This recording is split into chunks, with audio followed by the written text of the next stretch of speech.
आज हम तुम्हें पढ़ा रहे हैं वैद्युत क्षेत्र में रखे किसी द्विध्रुव पर लगने वाला बलयुग्म का आघूर्ण। तो वैद्युत क्षेत्र में रखे द्विध्रुव पर लगने वाला बलयुग्म का आघूर्ण, तो इसके लिए सबसे पहले हम एक वैद्युत क्षेत्र लेते हैं।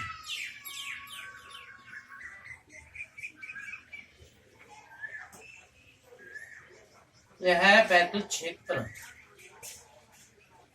अब हमें निकालना है किसी द्विध्रुव पर बलयुग्म का आघूर्ण। तो इस वैद्युत क्षेत्र में एक वैद्युत द्विध्रुव लिया गया है, वैद्युत द्विध्रुव AB, जो प्लस Q व माइनस Q आवेशों से मिलकर बना है, जिसकी लंबाई 2L मीटर है। ये जो हमने वैद्युत द्विध्रुव लिया है, ये वैद्युत क्षेत्र में थीटा कोण पर लिया गया है। थीटा कोण पर, क्षेत्र से थीटा कोण पर। अब इस द्विध्रुव के जो प्लस Q व माइनस Q आवेश हैं, तो प्लस Q आवेश पर एक बल लगेगा, क्योंकि जब हम किसी आवेशित निकाय को वैद्युत क्षेत्र में रखते हैं तो वैद्युत क्षेत्र उस पर वैद्युत बल लगाता है। तो प्लस Q आवेश पर जो बल लगेगा वो वैद्युत क्षेत्र की ही दिशा में लगेगा, F। यानी प्लस Q आवेश पर जो बल लगेगा वो वैद्युत क्षेत्र की दिशा में लगेगा, और माइनस Q आवेश पर जो बल लगेगा वो वैद्युत क्षेत्र की विपरीत दिशा में लगेगा। अब ये बल हमने F1 मान लिया और ये बल मान लिया हमने F2। ये जो दोनों बल हैं, इनकी दिशा देखें तो विपरीत है, लेकिन परिमाण इनके बराबर है। अब बल युग्म, युग्म माने जोड़ा, यानी जोड़े से बल लगना। इन बलों की दिशा भले ही विपरीत है, लेकिन ये कार्य एक ही दिशा में करेंगे।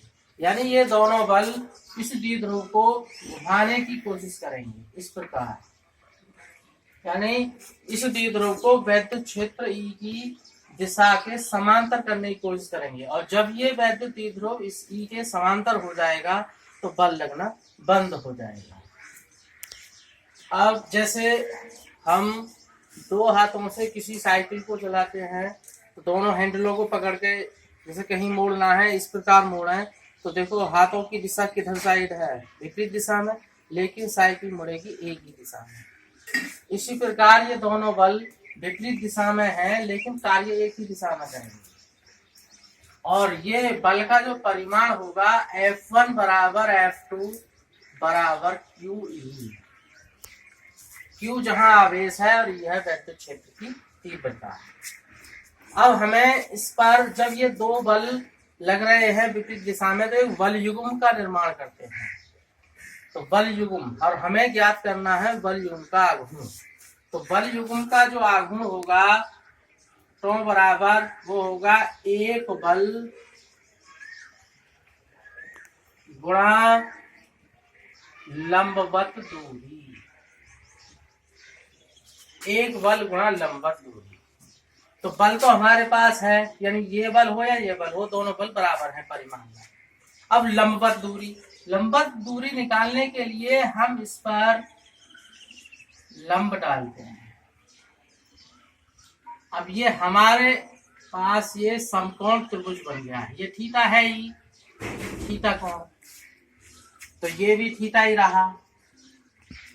तो लंबवत दूरी, तो A B और O, तो लंबवत दूरी हमारी यहाँ पर AO है। और लंबवत दूरी निकालने के लिए देखिए समकोण त्रिभुज है, समकोण त्रिभुज में ये लंब हो गया, ये कर्ण हो गया और ये आधार हो गया। तो कर्ण हमारे पास है और लंब हमें निकालना है, इसलिए साइन थीटा लगाना होगा। तो साइन थीटा बराबर लंब यानी OA बटे कर्ण यानी AB। तो OA बराबर AB साइन थीटा, OA बराबर AB साइन थीटा।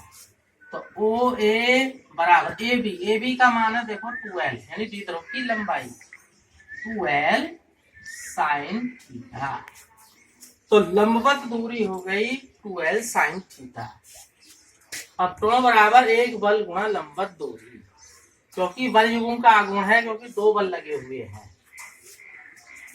एक बल यानी F1 गुणा लंबवत दूरी OA, F1 का मान QE गुणा लंबवत दूरी 2l साइन थीटा। क्योंकि हम जानते हैं 2l गुणा Q बराबर P, इसे कहते हैं वैद्युत द्विध्रुव आघूर्ण, यानी 2QL यानी 2l गुणा Q यानी आवेश और दोनों आवेशों के बीच की दूरी यानी वैद्युत द्विध्रुव की लंबाई। तो 2l गुणा Q के स्थान पर लगा देंगे P, तो टो बराबर PE यानी E बचा और साइन थीटा, टो बराबर PE साइन थीटा। अब यदि ये द्विध्रुव वैद्युत क्षेत्र के लंबवत है, यानी इस प्रकार 90 अंश पर लंबवत है, थीटा का मान 90 डिग्री, यदि थीटा बराबर 90 अंश यानी द्विध्रुव को वैद्युत क्षेत्र की तीव्रता के यानी वैद्युत क्षेत्र के लंबवत रखा गया हो, तो बल का टो का मान सबसे अधिक होगा। तो टो मैक्सिमम बराबर PE, क्योंकि साइन 90 अंश बराबर 1। तो यदि हम लंबवत रख दें द्विध्रुव को, तो टो का मान अधिकतम होगा, और यदि द्विध्रुव को वैद्युत क्षेत्र के समांतर रख दें, समांतर यानी थीटा बराबर 0 अंश, तो टो बराबर भी 0, क्योंकि साइन 0 अंश बराबर 0। तो सबसे अधिक बलयुग्म का आघूर्ण उस समय लगेगा जब द्विध्रुव को वैद्युत क्षेत्र के लंबवत रखा जाएगा, और सबसे कम यानी शून्य जब लगेगा जब द्विध्रुव को वैद्युत क्षेत्र के समांतर रखा जाएगा। तो हमारा सूत्र है टो बराबर PE साइन थीटा, यानी बल युग्म का आघूर्ण।